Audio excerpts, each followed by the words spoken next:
بعد مباراة الأهلي وبيراميدز، يعني حصل حاجة غريبة أوي الناس ما فهمتهاش. يعني نادي الزمالك طلع بيان بيدين فيه التحكيم والظلم، وإن التحكيم بيلعب لصالح نادي واحد. ونادي بيراميدز كمان طلع بيان مفهوم، ماشي، مفهوم إن نادي بيراميدز ممكن يطلع بيان، مفيش مشكلة، حاسس بظلم حقه، مفيش مشكلة يشتكي. بس انت يا زمالك ليه أول مرة في حياتي في أي دوري في العالم أشوف فرقة هتستفاد من تعادل الفرقتين اللي في أول الدوري، كل واحد فيهم هيخسر نقطتين، وأنا اللي أطلع أشتكي وأنا اللي أطلع أصيح؟ الناس كلها استغربت من الموضوع ده يعني. بس الموضوع ده ليه عندي تفسيري. تفسيره إيه يا سيدي بقى؟ ركز معايا.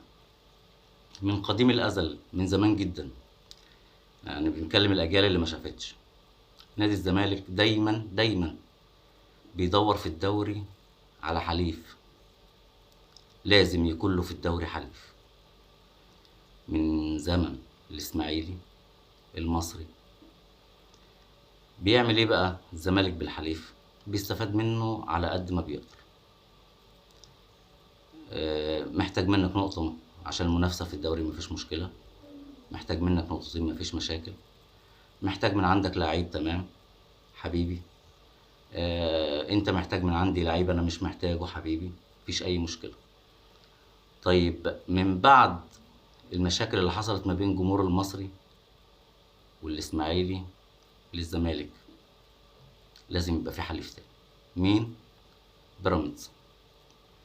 يعني لو نادي تاني غير نادي الزمالك اللي كل ما لعيب بيطلع من عنده بيصيح بيصيح بيصيح بيصيح، كان اتاخد منه غصب عنه اتنين شباب في عز ما كانوا عاملين موسم كويس جدا، يوسف أسامة نبيه وسيف فاروق جعفر.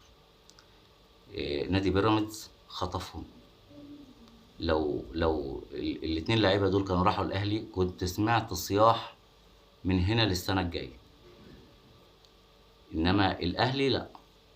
طيب راحوا بيراميدز، حبيبي وكفاءة، مفيش مشكلة، بالهنا والشفا على قلبك. ليه بقى؟ احتجت منك لعيب، مفيش مشكلة، عديها لي. انت احتجت من عندي لعيب، عديها لك. طب انت يا بيراميدز بتنافس على الدوري وانا وقعت، محتاج نقطة عشان تعدي الاهلي، على عيني. محتاج نقطتين على عينيا، مفيش اي مشكلة. طب لو انا اللي بنافس، انت هتسيب لي، مفيش اي مشكلة، مفيش اي مشكلة. ده فكر مجالس الادارات والجمهور.